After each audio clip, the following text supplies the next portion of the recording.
Welcome back to the channel. Today I'm going to show you how to get ads on Candy Crush Saga. This is super useful because those ads usually give you extra lives, boosters, or rewards which can really help you out when you're stuck on a level.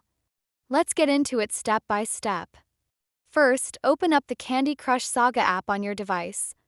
It might take a little bit of time to load, so just wait for it to fully open. Right below the play button you should find the My Account option there. Tap on it to open.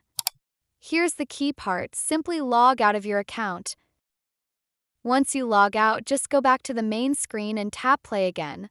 After doing this, ads should start appearing in your game and you'll be able to take advantage of all those extra rewards Candy Crush offers. And that's it.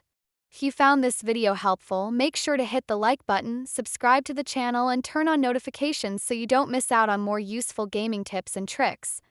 Thanks for watching, and I'll see you all in the next video.